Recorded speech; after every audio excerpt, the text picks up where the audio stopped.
बड़े अच्छे मिसरे पढ़े आपने। थोड़ी देर में शुक्ला भी अभी आएंगी, थोड़ी देर तिवारी को झेल लीजिए। मैं शुरू होता हूँ, 4 पंक्तियों से अपना परिचय देने की कोशिश करता हूँ। गंगा के किनारे से गोमती के किनारे तक की यात्रा तय करके आया हूँ।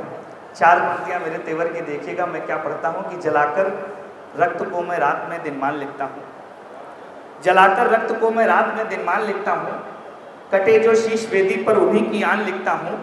कलम मेरी किया करती सदा ही देश की पूजा, सदा दुश्मन की छाती पर मैं हिंदुस्तान लिखता हूँ। बहुत बहुत आभार। वीर रस के कवियों को बुद्धिजीवियों के बीच में फंस के बड़ा डर लगता है। हाँ, वीर रस के कवियों को जब बुद्धिजीवियों के बीच में हम लोग फंसते हैं तो हमको भारतीय जनता पार्टी का प्रवक्ता कह दिया जाता है। ये इस बात को मैं फिर क्लियर कर देता हूँ, मैं किसी पार्टी का किसी दल का आदमी नहीं हूँ। इस बात को छोड़ करके मुझे सुनिएगा। मैं 4 पंक्तियाँ और पढ़ता हूँ, एक निवेदन करता हूँ।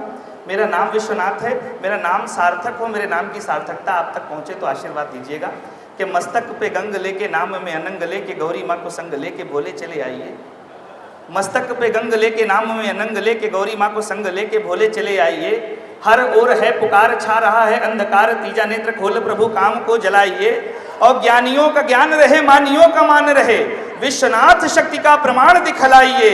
हर मेरे मन की ये पीड़ा हर लीजिएगा, एक बार भोले फिर डमरू बजाइए। बहुत बहुत आभार। आइए 2 छंद आपके सामने और रखता हूँ। कविता क्या होती है, मेरे दृष्टिकोण से देख लें। कविता होती क्या है कि राह भटका हो कोई, कहीं अटका हो कोई, उसे सही राह पर लाती रही कविता। राह भटका हो कोई, कहीं अटका हो कोई, उसे सही राह पर लाती रही कविता। दीन दुखियों की पीर और नयनों का नीर, भावना को शब्द दे सुनाती रही कविता। और सत्य को बताती रही, काल को हराती रही, ज्ञान के पीयूष को पिलाती रही कविता। देश को जगाने हेतु, धर्म को जगाने हेतु, देश को जगाने हेतु, धर्म को बचाने हेतु, भारत सजाने हेतु गाती रही कविता। भारत सजाने हेतु गाती रही कविता। 4 पंक्तियां और देखें कि धर्म व अधर्म में बताती भेद मानव को, धर्म व अधर्म में बताती भेद मानव को, धर्म पथ नित्य दिखलाती रही कविता। और वीर बलिदानियों को शब्द में पिरोती नित्य कविता के मान को बढ़ाती रही कविता। और वीर क्षत्राणियों को, शिवा की भवानियों को, अमर कहानियों को गाती रही कविता।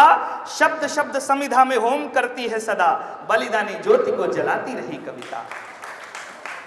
एक लंबी कविता है, बहुत थोड़ा सा पढ़ा सिद्धार्थ जी ने, तो मुझे भी डर लग रहा है कि मैं अगर अपनी प्रतिदिन कविता उठा लूंगा तो लगभग 12-13 मिनट की एक कविता है, वो बहुत लंबा हो जाएगा और दूसरों के समय का अतिक्रमण करना भी बहुत अच्छा नहीं है। मैं एक कविता के 2 बंद आपके सामने रखता हूँ। थोड़ा सा प्रयास किया है। ये कविता लगभग 15-16 बंद की कविता है और हर बंद में एक शहीद का नाम लेने की कोशिश की है। 2 बंद आपके सामने रखता हूँ। देखिएगा कि हम ऐसी भाषा में तल्ख होकर के, ऐसे कड़वे होकर के कभी कभी क्यों लिखते हैं, ऐसी कविताएं क्यों लिखनी पड़ती। सिद्धार्थ जी प्रेम की बातें कर रहे थे। प्रेम दुनिया का शाश्वत सत्य है, उसके आगे कुछ नहीं है, लेकिन फिर भी हमारे जैसे लोगों को आना पड़ता है। ज्यादा दिन आलू खा लेंगे तो फिर करेला बाद में जीवन भर पीना पड़ेगा। देखें, मैं शुरू करता हूं कि स्वर्णिम अतीत पर वर्तमान ने काले पर्दे डाले हों, स्वर्णिम अतीत पर वर्तमान ने काले पर्दे डाले हों, अंधियारा नर्तन करता हो, डिब्बों में बंद उजाले हों, अपने अधिकारों की खातिर जब भीख मांगना पड़ता हो, अपमानों का अंकुश अपनी छाती में रह रह करता हो, चोरों की भरी अदालत में राजा को खड़ा किया जाए, हीरे को मिथ्या बतला करके पत्थर को बड़ा किया जाए, तब समय तुला पर एक रोज हर सत्य तोलना पड़ता है। बेशक कितना भी कड़वा हो पर सत्य बोलना पड़ता है, बेशक कितना भी कड़वा हो पर सत्य बोलना पड़ता है। और एक नाम लेता हूं, आज के दौर में थोड़ा प्रासंगिक भी है और हो सकता है, मुझे लगता है जो नाम, जो इज्जत, जो शोहरत उन्हें मिलनी चाहिए थी वो उन्हें नहीं मिली। एक नाम लेता हूं कि जब कथनी में करनी में अंतर भारी हो जाता है, जब कथनी में करनी में अंतर भारी हो जाता है और साधु का वेश धरे खल व्यापारी हो जाता है, राजनीति सत्ता की खातिर कैकेयी हो जाती है, सच्चाई वनवास पा गई वैदेही हो जाती है, सिक्कों के बदले में दुनिया ईमान तोलने लगती हो, हर ऐरे गहरे पापी को भगवान बोलने लगती हो, जब औरों के पापों को लोहू से धोना पड़ता है तब किसी वीर दामोदर को सावरकर होना पड़ता है, तब किसी वीर दामोदर को सावरकर होना पड़ता है। ये मेरा मूल परिचय है। मैं इसी शैली की कविताएं आमतौर पर लिखता हूं। लेकिन कुछ चीज़ों के लिए और जाना जाता हूँ।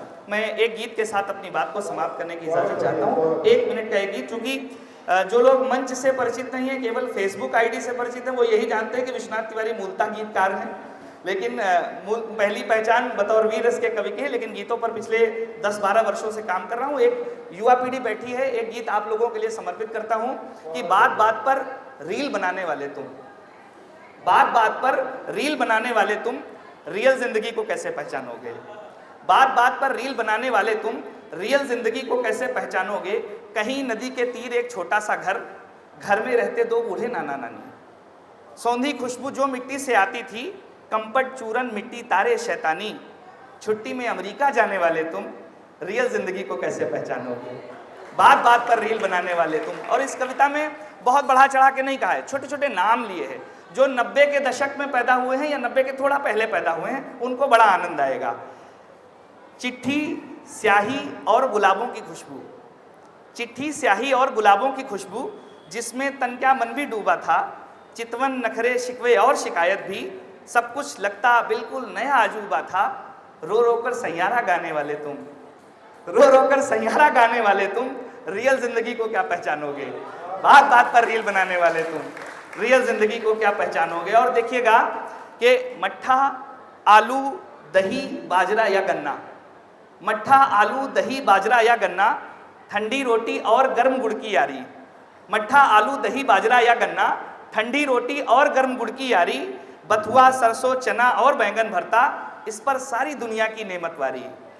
बर्गर नूडल पिज्ज़ा खाने वाले तुम रियल जिंदगी को कैसे पहचानोगे। बात बात पर रील बनाने वाले तुम।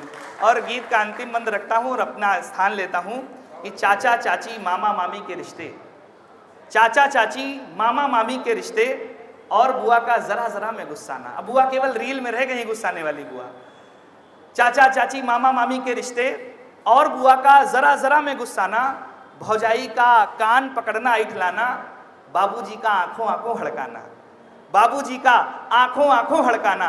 और वृद्धाश्रम में बाप गंवाने वाले तुम रियल जिंदगी को कैसे पहचानोगे। बात बात पर रील बनाने वाले तुम रियल जिंदगी को कैसे पहचानोगे। बहुत बहुत आभार, बहुत बहुत धन्यवाद।